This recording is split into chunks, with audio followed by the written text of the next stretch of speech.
Today guys video I'm going to be reacting to her stories.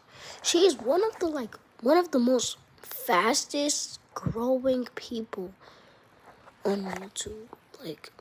She started this channel. Let me see. When did she start? Dang. Bro.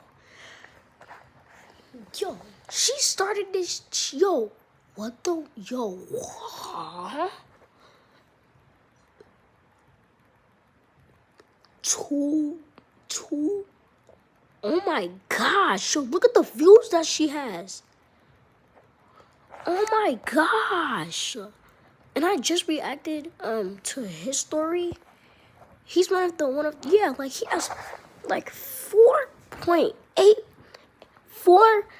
4.84 million subscribers.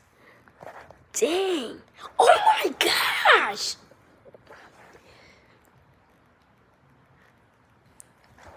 He joined in 2022, but bro, oh my gosh. He has 6 billion views. And this is how many views I have, guys. Make sure you guys like and subscribe. Hold up. Look. That is nothing. Alright, let's react to her story. Alright. My husband is Jason.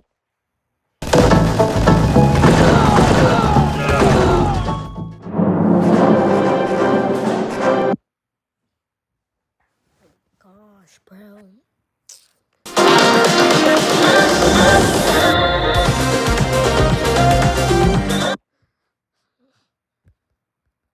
Alright, what the freak?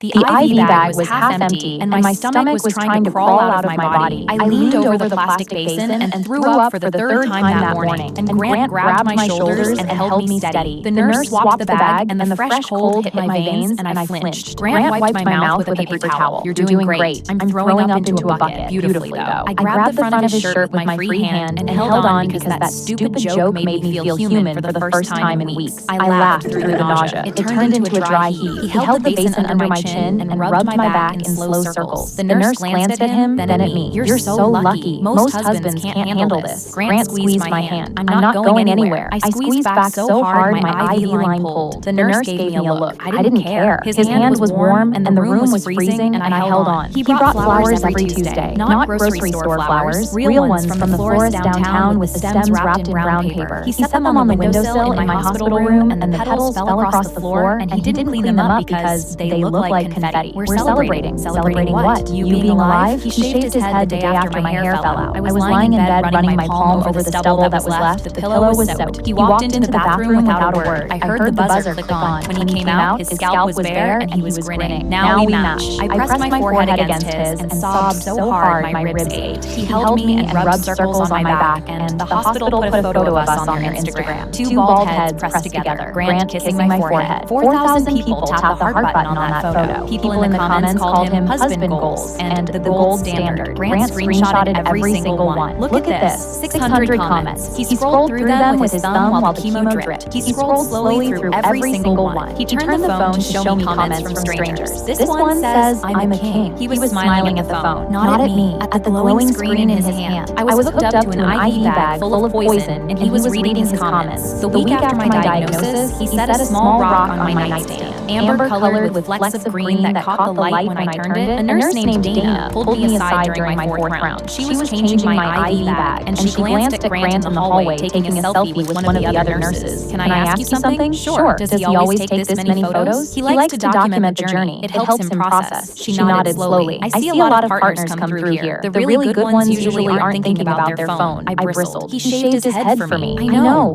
He's here every single session. He holds my hand through every bag. He brings me flowers every Tuesday. day. You're right, forget I said anything. She squeezed my arm and went back to work. I turned my head toward the hallway where Grant was grinning into his phone, and the anger at Dana was sharp and quick because she didn't know him. I gripped the bed rail and bit down on my lip because Dana didn't know what she was talking about. He called it monazite from my geology collection. I want it to be the first thing you see when you wake up, smooth against my palm, warm to the touch. In the dark, it glowed faintly against the nightstand wood. I reached for it on bad nights and held it against my chest. That night, I reached over and closed my fingers around it. The warmth pressed against my palm like a heartbeat. The doctor pulled the third scan off the light box, and his face changed. The cancer had spread to a second lymph node. My oncologist sat across from me and said, "We need to talk about adjusting the treatment plan." I gripped Grant's hand so hard my IV line pulled. 2 more rounds, stronger drugs. I threw up so violently I burst a blood vessel in my eye and spent a week looking like something from a horror movie. Grant posted a photo of us anyway. My red eye and his bald head, still fighting, 8,000 likes. Then the scan started turning. The doctor pulled scan after scan off the light box. Then the doctor pulled the last one off the light box and turned to me grinning. Remission. The word landed like a defibrillator. My legs gave out and I grabbed the exam table and Grant caught me. The scans came back clean. The doctor said the word remission, and I grabbed Grant's hand so hard my knuckles popped. He hugged me in the hallway and lifted me off the ground, and the nurses clapped. We were both crying so hard the nurses stopped what they were doing. My friend Denise came to the celebration dinner. She hugged me for a full minute, and when she pulled back, she was crying harder than I was. At the restaurant, Grant stood up and gave a toast. "To the strongest woman I know." Everyone clapped. Denise leaned into my ear. "Is it weird that he rehearsed that in the car?" "What?" I saw him through the window. He was practicing the toast in the rearview mirror. He wanted to get it right, Marin. He wanted it to be perfect. That's what he does. He cares about getting things right. Denise squeezed my hand and didn't push it, but Denise kept glancing at him for the rest of dinner. Every time someone tagged the remission post, he checked his phone under the table. When the comments slowed down, his smile dimmed, and he flagged the waiter for the check. He posted about it that night. She beat it. 12,000 likes. Then I caught him checking the engagement on the post during dinner. The likes had stopped climbing. He put his phone face down on the table and pushed his food around his plate for the rest of the meal. The first week after remission, he forgot the flowers. The second week, he stumbled in after midnight smelling like a bar. He climbed into bed without touching me. His phone buzzed on the nightstand 3 times, and he silenced it without checking. The third week, he carried his pillow to the guest room and locked the door behind him. He locked the door behind him. First time ever. I just need to decompress. I gave him the space. Every day, he moved a little further across the couch. He flinched when I reached for his hand at dinner. He scrolled his phone while I talked. At dinner, his gaze slid past me like I was furniture. One morning, I woke up and the closet was half empty. His toothbrush was gone, his cologne, his razor, the whole side of the bathroom wiped clean. He left a note on the kitchen counter. "I'm sorry, I can't do this anymore. Please don't call me." 8 words on a piece of notebook paper. I sank onto the kitchen floor with the note in my fist. My knees hit the tile. I crawled to the bedroom. His side of the closet was cleaned out, hangers swinging. I pulled open every drawer. Empty, empty, empty. I sprinted to the bathroom. Toothbrush gone, cologne gone, razor gone. The panic shifted. Not fear anymore. Something worse. He hadn't been taken. He packed his bags while I slept and walked out. Through the bedroom doorway, the rock still glowed on his empty nightstand. The only thing he left behind. I rebuilt slowly. I signed the lease on an apartment with windows so big the sun hit every wall. I adopted a cat named Pepper from the shelter down the block.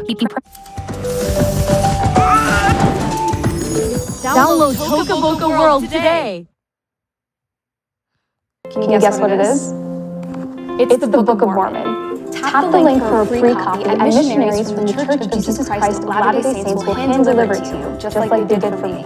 I hope it can help you find some. His head under my chin the first night and purred so loud it vibrated through my collarbone. New job at a design firm where I walked in on day 1 with short curls and nobody asked what happened. I cut my hair short when it grew back in curls. The stylist held up the mirror and I grinned at someone I almost didn't recognize. Denise took me to a pottery class where I made the ugliest mug in the history of ceramics and laughed so hard I cried. My ribs hurt from laughing. My cheeks ached from grinning. I deleted his social media from my bookmarks. I archived his contact. I started running in the mornings, 3 blocks at first, then 6, then the whole park loop. My lungs burned and my legs shook, and every step felt like proof that my body was mine again. I packed the rock and the flowers and the hospital bracelets into a cardboard box. I shoved it into a storage unit and locked the door. I didn't go back. 2 years later, Grant knocked on my door. He leaned against my door frame like he still belonged there. Same cologne. My hand went to the door frame to steady myself. His head was freshly shaved. He ran his palm over the stubble like a reflex reflex. The girl clutching his arm couldn't have been older than 25, thin, pale, a scarf wrapped around her head where hair used to be. My stomach dropped. I recognized every detail. The hollowed cheeks, the bruised veins on the backs of her hands, the way she leaned into him like he was the only solid thing in the room. I leaned into him like that once. This is Faye. She was diagnosed with the same type you had. I gripped the door frame so hard the wood dug into my fingers. Faye leaned into Grant the way I used to lean into him. She could really use someone who's been through it, a mentor. You left me with a note. Marin, you left a note on the kitchen counter after 3 years of chemo, and you're standing on my porch asking me for a favor? This isn't about us. This is about Faye. Get off my porch. I slammed the door so hard a picture fell off the hallway wall. His post went up that night. A photo of Faye sitting in a hospital gown with tubes running into her arm. Grant's hand on her shoulder, his shaved head catching the light. Brown paper flowers on the windowsill behind them. The caption read, "My ex-wife survived the same cancer Faye is fighting. I asked her to be a mentor. She refused. Some people forget where they came from. 4,000 shares by morning. My phone started buzzing and didn't stop. Comments, messages, voicemails from strangers. A woman wrote, "Imagine surviving cancer and refusing to help someone who has it." A man wrote, "You should be ashamed of yourself." Someone found my work email, then my home address. A stranger left a voicemail calling me a monster. My boss pulled me aside. The company is getting tagged in the comments. What's going on? I gripped my desk and watched the numbers climb. 5,000 shares, 10,000. My boss called me into his office. I'm not saying you did anything wrong, but the optics are affecting the company. He put me on a performance review, not because of my work, because of Grant's Instagram. Grant posted a follow-up video. Faye in the chemo chair looking tiny and scared with the IV in her arm. Grant holding her hand, his voice breaking on camera. We just wanted help. That's all we asked for. 50,000 views. The comments were a wall of fury aimed at me. The man who left me a note on the kitchen counter was painting me as the villain in front of 50,000 people. I reported every post. Instagram denied every report. This content does not violate our community guidelines. I reported them again. Denied again. I called a lawyer. I could send a cease and desist, but it'll cost $3,000 and probably won't stick. He never named you directly. He just tagged me. I turned my phone off and walked to the bathroom and ran cold water over my wrists. Pepper pressed against my ankles. The tile was cold against my back. Pepper was warm against my stomach. I counted the tiles on the ceiling. Pepper climbed into my lap and I held him against my chest until my legs went numb. He kept posting every few days another update. Faye's treatment, Faye's bad days, Faye in a wheelchair with Grant pushing her down the hospital corridor, looking heroic and devoted. Every post tagged me. Every caption reminded his followers that I refused to help. The comments followed me everywhere. My pottery class. My coworker Denise stopped inviting me to lunch because the attention is making people uncomfortable. My landlord emailed, "We've received multiple complaints about you from other tenants who saw the posts. I need to discuss your lease renewal." I was losing my apartment because strangers on the internet decided I was a bad person based on a caption written by the man who abandoned me. I taped the note to my fridge next to a photo of Pepper. The handwriting was angry and shaky. Throwing it away felt like letting him win. Grant launched a fundraiser, Fighting Cancer Together, a charity gala. 200 people, his face on the banner. He turned Faye's disease into a brand and my refusal into his origin story. The gala was getting local news coverage, sponsors, a keynote speech by the devoted boyfriend who shaved his head for love. The promo video played on my phone while I pressed my back against the kitchen cabinets. Grant at the podium rehearsing. Grant holding Faye's hand. Grant wiping a tear with one knuckle. The same performance with a different prop. The apartment, the job, the pottery class, the morning runs. He was tearing it all down. He was dismantling all of it from his phone. I stopped answering my phone. Pepper slept on my chest every night. His purring was the only sound in the apartment. Some nights I typed Grant's number into my phone and held my thumb over the call button. Every night I deleted the number and slammed the phone face down on the nightstand. I almost messaged Faye. I typed 4 words and stared at them and deleted every one. She was going through chemo. I closed the app. Then Faye knocked on my door, alone. She looked like I looked 3 years ago, hollow and scared and holding onto the doorframe because standing took everything she had. He doesn't know I'm here. Please don't send me away. I opened the door wider. She sat at my kitchen table with both hands wrapped around a mug, and I could see every bone in her fingers. We talked about the chemo, the nausea, the bone pain. I nodded at every detail, every single one matched. Then she reached into her bag and pulled out a small amber-colored colored rock with green flecks. He gave me this for my nightstand. He said it was from his geology collection. Every hair on my body stood up. I drove to the storage unit. I hadn't opened it in 2 years. The box was in the back behind a lamp and a garbage bag of winter coats. I ripped the tape off. Hospital bracelets, dried flower petals. I dug to the bottom and found the rock wrapped in a dish towel. Amber, warm, the same one. I drove it to a lab that does material testing. 48 hours later, the lab called. The tech's voice was careful. The mineral is monazite. It contains thorium. At this proximity and duration of exposure, it could absolutely contribute to cancer development. I pressed the phone against my forehead. The horror was so total, my knees buckled. 3 years of sleeping next to that rock. 3 No. So the husband tried to get Trying snacks from GoPuff. I'm at work and my day gets so busy. years of radiation 6 inches from my body. He put it there on purpose. He watched me get sick and held my hand through the treatment for a disease he gave me. Faye was standing in my doorway. What did they say? It's radioactive. The word hung in the air. Faye's legs gave out. She dropped onto my hardwood floor and pressed both hands over her mouth. The sound she made wasn't crying. Something deeper than crying. I dropped next to her and wrapped both arms around her. She was shaking so hard I could feel it in my teeth. My arms weren't performing for anyone. We went to the police. The detective listened. He wrote everything down. He looked at the lab results and the photos and the matching timelines. This is compelling, but I can't arrest someone based on a rock. Two rocks, two women, same cancer, same man. I need more. I need him saying something that proves intent. Grant's charity gala was in 4 days. 200 people, local news coverage, a podium, a microphone, a 2024 or 2023?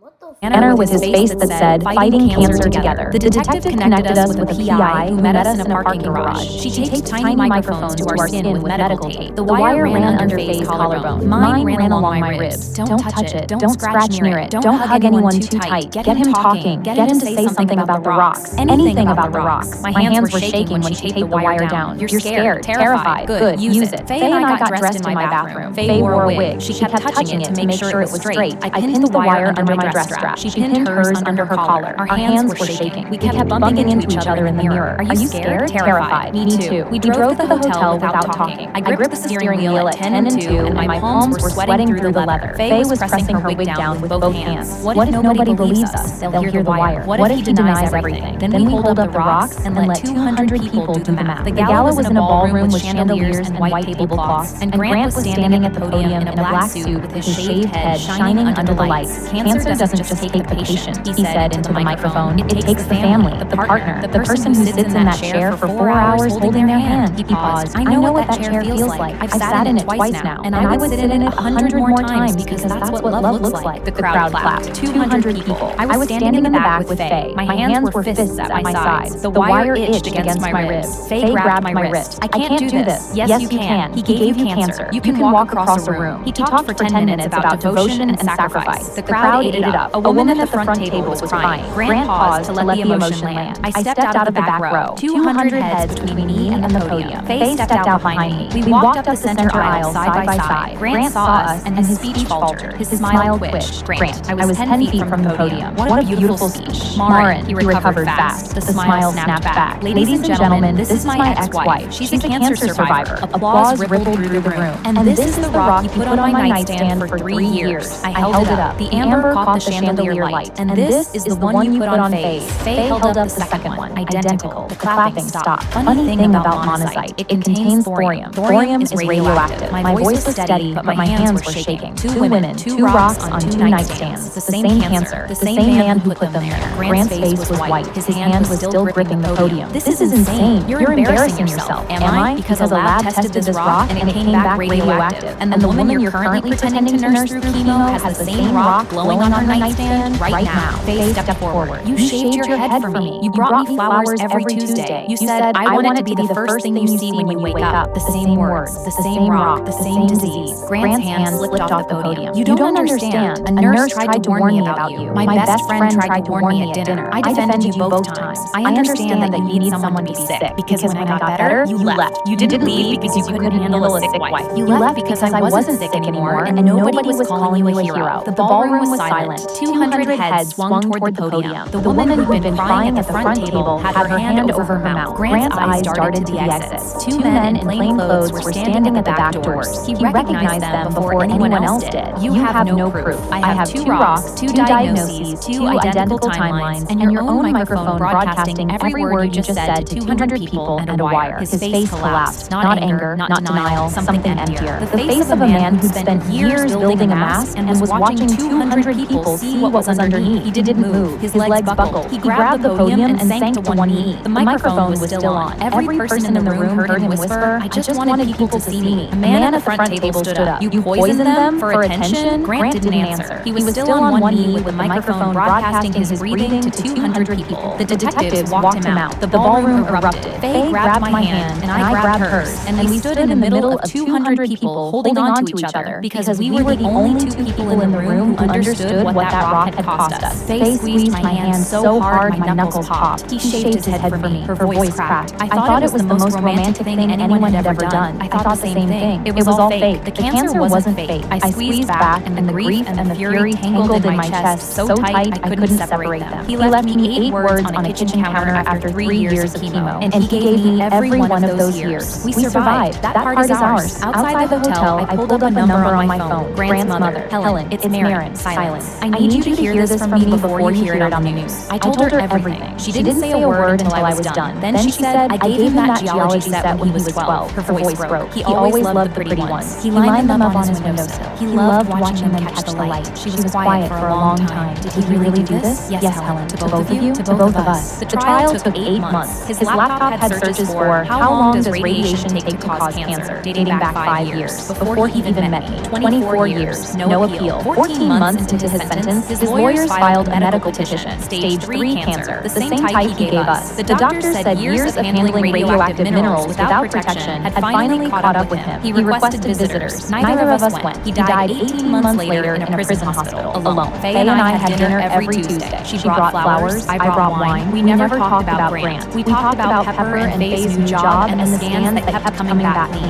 One Tuesday, Faye showed up with her hair growing back in short, dark curls. She ran her hand over it and grinned. It came back different. Mine too. I touched my own curls. Better, I think. Better. We clinked our glasses. The wine was cheap, and the pasta was burnt, and we were alive. That part was ours, and no one gave it to us. You know that you are so thick. Alright, mission 4. Let me react to. I don't know. Yeah, let me subscribe. Let me react to some of the shorts. While driving home from date night, my husband screamed, "Watch out," and swerved into a ditch. Next thing I knew, I was in a hospital bed listening as the doctors told my husband, "Your wife is in a coma." I remember my chest going cold because I could hear everything around me. My husband crying, the machines beeping, but I couldn't move no matter how hard I tried. My husband took my hand, but then the doctors left, and I heard my husband instantly pull out his phone. I downloaded a Ghost Radar app at 3 a.m., and it pointed at a room in the hallway. My older brother, Zick, Let me comment something.